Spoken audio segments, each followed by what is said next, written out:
So coming to theatres, John, this July, it's the Fantastic Four First Steps. This is the official trailer. A couple of months ago, we did the teaser. I think in terms of aesthetics, it looked pretty good.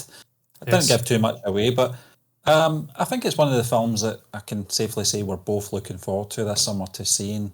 We were talking about Pedro Pascal not that long ago in a live show, John, and he is a bit overexposed these days in terms of what he's appearing in terms of web series on HBO or whether it be on Disney Plus. But I still like the guy. I think he's a cracking actor, and I'm very interested to see how he plays Reed. Yeah. No, I love it, Pedro, Stephen. It's the way he says Chile. He's from Chile, isn't he? He says Chile. Yeah. Love it. Guy loves his food, charismatic, great actor, but he is overexposed. But look, that's not his fault. Ultimately, that's a sign of a successful movie career when everyone wants a bit of you. Just want a piece of him. That's a quote to a callback to the Beatles US tour documentary. It may have been Ron Howard when some crackpot decided he wanted a piece of the Beatles. What kind of police... went Cockney. What kind of police protection? Turning into Mick Jagger there. What kind of police protection? But look, I'm looking forward to this. I love the 60s sort of aesthetic. This should be the definitive telling of Fantastic Four. One would hope. I think it was Joe Russo, or it may have been Tony. I don't know if that's what he wants to be called. Anthony and Joe Russo, I'm sure that's their names. One of them said we were still to get the definitive Fantastic Four movie. Hopefully this is the one. Shall we press play though? And a 3, and a 2, and a 1. Wow, folks, we all know the story. 4 brave astronauts head up into space and come back forever changed. This car? Our city, our planet, owe a debt to these intrepid souls. And while we can never repay them, we can certainly celebrate them. Thank you, Fantastic Four. Thank you. Thank you, Fantastic Four. Please welcome the Fantastic Four.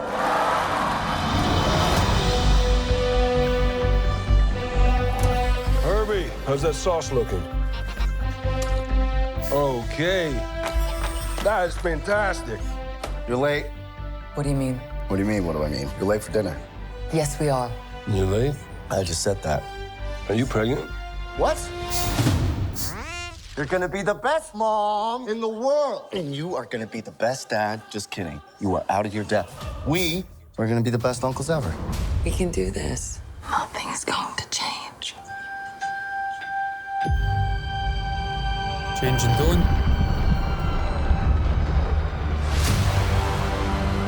Are you the protectors of this world? Yes. Yes, we are. Your planet is now marked for death. What was that? It's my fault. I stretched the bounds of space. And they hurt. Cool shot.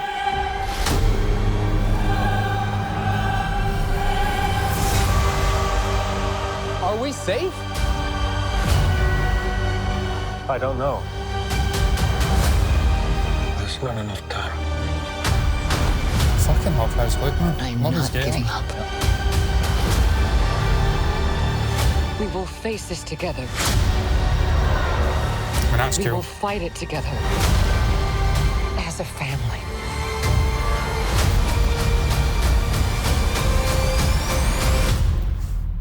Has to be us.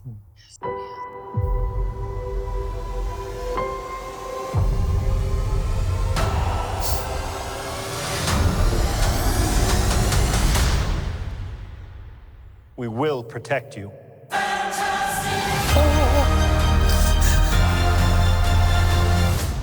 Looks cool. Yeah.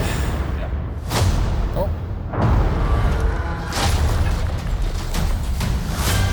Yeah.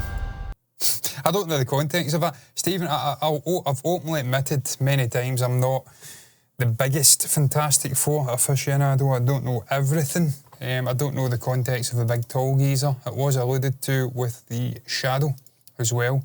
Silver Surfer, I'm pretty sure the Silver Surfer was originally... He was a guy, wasn't he? Yeah, it was, I think, the second film from the Chris Evans movies. Yeah. Yeah. It was a male. Pretty sure. Norrin Rad. And it was a female. Well, it is what it is. The character looks cool visually. And obviously we're getting everything you would want there, sort of kind of origin story, and also they've changed things up. There's been some controversy around some remarks made, but look, you have to do that. You have to bring stories into a modern era, as long as it's not egregious and they're hitting it over the head in terms of obvious political things and politics in general being brought in. And I've not really got an issue with modernising the tale. It looks like it's a good Marvel movie for me. I hope it is, because they certainly need all the help they can get. The recent years have not been the best. Is this part of the MCU, John? Yeah, I mean, that's another thing, because it is set in the 60s, so there's a big time jump. Yeah. Are they immortal? Have they get slowed aging? I don't know what the narrative, John, is to this film. I don't think you give too much away. But I mean, you're doing multiversal, aren't you, Stephen? So you can bring them in. Well, this is the thing. Yeah. If you can bring in the likes of the X-Men, and it's going to be the original actors from the Fox films, then why not?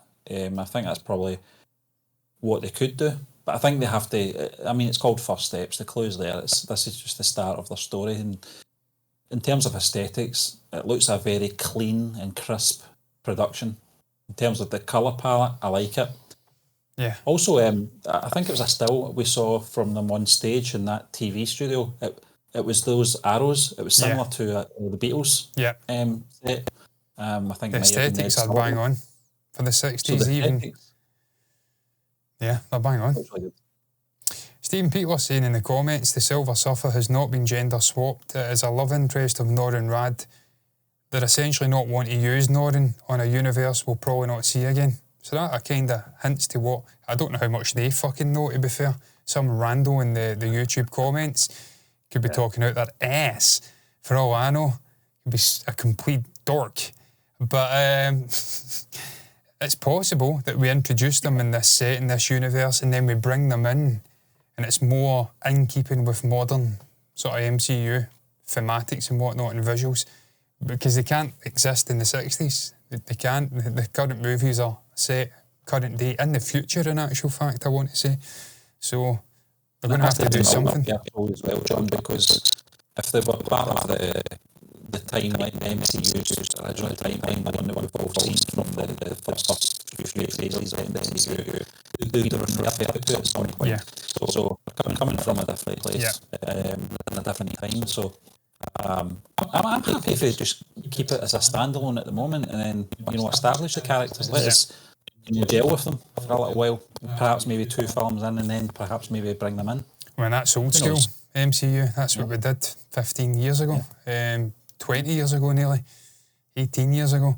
We introduced characters, let them marinate, connect with the audience, gave them their own couple of movies, introduced end credit stuff to connect it in a nuanced way, and then we built it into an organic sort of story that naturally reached the conclusion of Endgame and Infinity War. Modern Marvel, though, they're just rushing everything. And they've already set I go off still with this pen in my hand from the live stream. Just came like a fucking comfort blanket for me. And now they've set a deadline with Doomsday and also the 2 Avengers movies with the Russos coming back. So they're going to have to rush even more. So I don't know. It looks all right. It's a standalone movie, though. I like the vibes. I like the setting. I like the cast and the main charisma. You can't really get that from a 2-minute trailer. So time will tell. Interesting villains in there. Seems to be enough fan service. It's going over my head, admittedly. I'm not the biggest Fantastic Four nerd, but I'll enjoy it if it's even halfway as decent. It can't be worse than the shit shows that have been served up before, let's be honest. What's your thoughts, though, on the Fantastic Four First Steps, the official trailer? Only in theatres, July 25th. What's your thoughts on it? Just read the rest of it. What's your thoughts and our reaction? Anything you want to share, pop it down below in the comment section. Like the video if you've enjoyed it, subscribe to the channel, hit the bell icon to get notifications straight to your eyes. Bill Clinton, the only thing I want to have in common with that fucker. And until the next time, all that's left to be said is thank you for watching us, and bye-bye.